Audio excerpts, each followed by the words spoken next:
세금 잘 알려주는 쌤 누나, 쌤 언니, 최자영 세무사, 박송희 세무사입니다. 안녕하세요. 네, 코로나가 아직 이제 4월이 되었는데도 이제 우리나라는 좀 잠잠해지긴 했는데 세계적으로 좀 아직 네, 그렇죠. 곧 100만 명이 넘을 거라는 얘기도 있고, 네. 진짜 언제 잠잠해질지 걱정이 많아요. 네, 그래서 정부가 여러 가지 대책을 내놓고 있는데요. 그래서 오늘도 그 대책 중에 하나를 설명드리려고 합니다. 네, 오늘 발표된 건데 긴급 재난지원금 대상자 선정 기준이 마련이 되었어요. 네. 그래서 오늘 이 얘기 내용을 설명드리려고 하는데요. 어떤 절차를 통해서 어떻게 지급할지는 좀 더 지켜봐야 될 것 같은데 네. 대상자는 나왔으니까 말씀을 드리면 좋을 것 같아요. 네, 이제 긴급 재난 지원금을 이제 어떤 사람에게 주는지 기준이 마련되어야 되잖아요. 이제 그것 때문에 이제 정부도 많은 고민을 했을 텐데 기준이 나왔죠. 네, 나왔어요.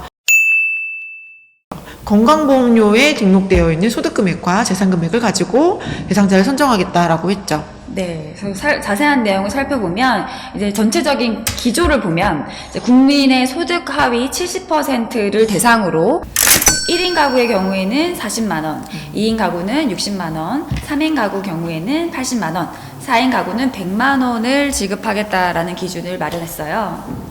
네, 그래서 이 기준 금액을 어떻게 선정할 건지, 4인 가구라고 해서 무조건 다 100만 원 줄 건지, 무조건 1인 가구 40만 원 줄 건지, 이게 아니고, 집계되어 있는 건강보험료의 납부 금액을 가지고 기준을 삼아서 지급 여부를 판단한다고 하네요. 네, 건강보험료는 사실 가입 체계가 딱 두 가지가 있죠. 네, 사실 좀 복잡한데, 기본적으로는 직장에 다니느냐, 아니냐에 따라서 직장 가입자, 그 이외의 경우에는 지역 가입자로 분류가 되죠. 네, 우선 직장 가입자를 한번 살펴볼게요. 네. 직장 가입자의 경우에는 이제 1인인 경우에는 본인 부담금이 88,344원 이하이면은 받을 수 있고요. 뭐 금액이 쭉 있어요. 뭐 2는 15만 25원, 3위는 19만 5,200원, 뭐 4위는 23만 7,652원.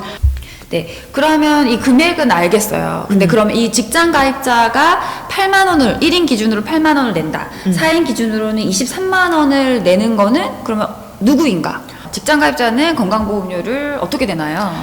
총 급여의 일정률을 부담하게 되는데요. 본인 부담금의 경우에는 3.335%를 부담하고 사업주가 동일하게 3.335%를 부담하죠. 네, 그러면 아까 말했던 이제 4인 가구인데 23만 7,652원의 건강보험료를 내려면 총급여가 얼마인가요?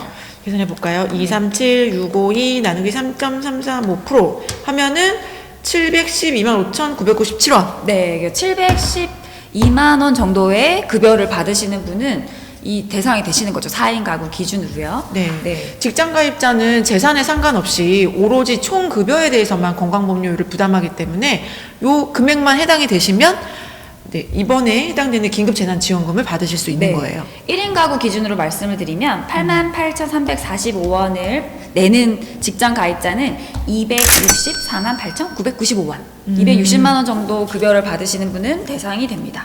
260만 원이 월급이면은 연봉으로 따지면 3,200만 원이 조금 안 되거든요. 네. 그러면 사실 혼자 사시는 분들의 경우에는 많이 해당이 되실 것 같아요. 네. 그래서 직장 가입자의 경우에는 이 기준으로 신청하실 수 있기 때문에 확인해 보시면 되고 이제 급여 명세서 같은 걸 보시면은 건강보험료가 얼마인지 나와 있을 거예요. 네. 그럼 지역 가입자의 경우는 어떻게 될까요? 네. 지역 가입자는 사실 좀 복잡해요. 소득 금액과 재산의 경우에는 부동산이 있을 수도 있고 전세 보증금, 월세 보증금이 있을 수도 있고 여기에 자동차 등을 포함해서 그걸 점수를 매기죠. 네. 그래서 1포인트, 1점당 2020년 기준으로는 이제 195.8을 곱해서 건강보험료를 부과합니다. 네.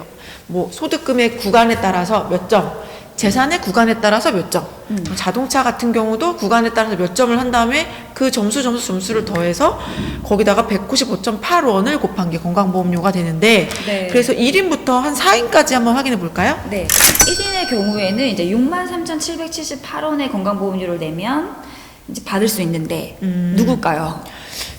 우선 이거를 소득 금액으로 한번 봤더니 네. 소득 금액으로 봤을 때는 이제 600에서 700만 원의 소득 금액이 있는 사람이 이 금액이 나와요. 근데 만약에 소득 말고 재산이 있다든지 재산이 없다고 하시면 뭐 전세 보증금이나 월세 보증금이 있다든지 이렇게 돼버리면 그 재산 금액도 포함해서 이 건강보험료가 결정되기 때문에 소득 금액이 600~700만 원보다 더 작으셔야 되는 경우가 생길 수도 있죠. 만약 재산이 없다라고 했을 때 네. 소득 금액이 600에서 700이면 또 이제 소득 금액이 뭔가라는 매출인가 수입인가 헷갈릴 수 있잖아요. 소득 네. 금액이 뭔가요? 아까 그 직장가입자 같은 경우에는 총 급여, 우리가 흔히 말하는 연봉을 가지고 얘기했었는데 지역가입자의 경우에는 근로자가 아닌 분들이 대상이 되기 때문에 총급여라는 단어를 쓰지 않죠. 네. 바로 소득 금액. 그러니까 내가 벌어들인 수입, 매출에서 관련된 비용을 뺀 게 바로 소득 금액입니다. 좀 어려울 수도 있는데, 네. 소득세 신고하신 그 소득 금액의 숫자를 말하고 있어요. 그래서 일반적으로는 이제 600에서 700만 원의 소득 금액이 나온다라고 하면 매출이 대략 어느 정도 될까요?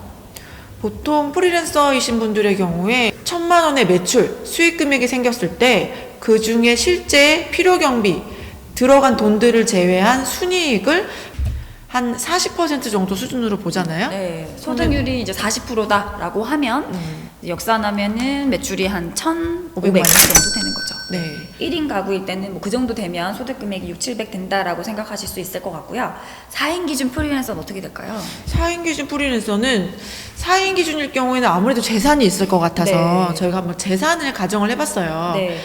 서울에 집은 없더라도 네. 전세 보증금이 한 3억 정도 있다. 네. 우리 4인 가구가 3억 정도의 전세 보증금을 갖고 산다고 하면 그럴 경우에는 복잡하지만 이때는 3억을 가지고 다 재산을 카운트하는 게 아니라 보증금이기 때문에 3억의 30%만 카운트를 하죠. 네. 그럼 9천만 원이고요. 네. 그럼 9천만 원에 해당하는 이제 재산 포인트를 확인해야 되죠, 점수. 네, 거기서 일괄적으로 500만 원 까게 되는데 500만 원 빼고 네. 8,500만 원 가지고 계산을 하면은 386점이에요. 네. 그리고 역산을 하면 그래서 결과적으로는 제가 뭐 복잡하게 이것저것 설명할 필요 없이 네. 결과적으로는 소득 금액이 2,500 정도 오시면 돼요.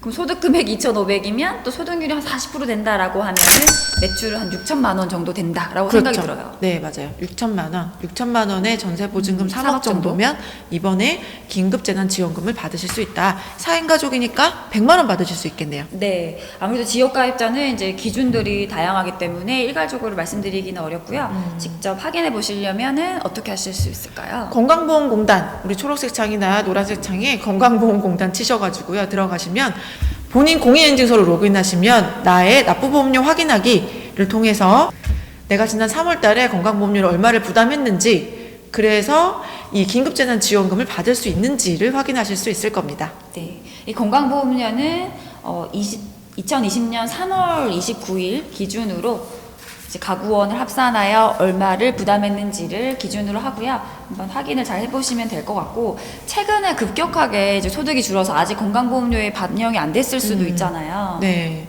건강보험료는 실시간으로 반영이 사실 안 돼요. 네. 특히 지역가입자 분들의 경우에는 1년 동안의 소득세를 신고를 하시면 그러면 그 다음에 12월에 건강보험료가 반영이 되거든요. 네. 그렇기 때문에 지금 나오는 건강보험료는 작년 2019년 소득금액을 바탕으로 하는 건강보험료가 아니라 2018년 소득금액을 바탕으로 하는 건강보험료이기 때문에 네. 나 왜 이렇게 내지? 이상하다 생각하실 수도 있을 것 같아요. 네, 그래서 이 부분에 대해서 정부도 생각을 하고 있고요. 지자체에서 이 여건에 따라서 최대한 이 상황들을 반영해서 지원할 수 있는 방법을 찾고 있다고 합니다. 네, 아마 자세하게는 조금 더 안이 발표돼야 될 것 같고요. 그래서 돈을 정말 언제 줄 건지 지금 그 얘기가 아직 없잖아요. 네. 우선은 해당이 되는지 이제 소득부터 확인하고 그 기준을 마련했으니까 그것부터 체크를 해보시면 될 것 같습니다. 중앙정부에서 이번에 마련한 긴급재난지원금은 그 지자체마다 지원하는 거랑 중복 적용이 된다고 해요. 서울시 같은 경우는 이미 30일부터 지원을 시작해서 보도에 네. 보니까 이미 받으신 분들이 있으시대요. 받으신 분이 네네. 있으세요? 벌써 우리는 빠르게 지급하고 있다고 자랑을 하더라고요. 네. 근데 중복 적용이 된다고 하니까 각자 거주하시는 지자체에 다른 뭐 지원 재택이 있는지 확인해 보시면 더 좋을 것 같아요. 네, 그리고 저희가 설명드린 소득이나 뭐 총급여 이런 기준이 어떤 건지 한번 잘 생각해 보셔서 참고하시면 될 것 같습니다. 네. 그럼 오늘은 여기까지 설명을 드리도록 하겠습니다. 지금까지 세금 잘 알려주는 쌤입니다. 쌤언니였습니다. 안녕.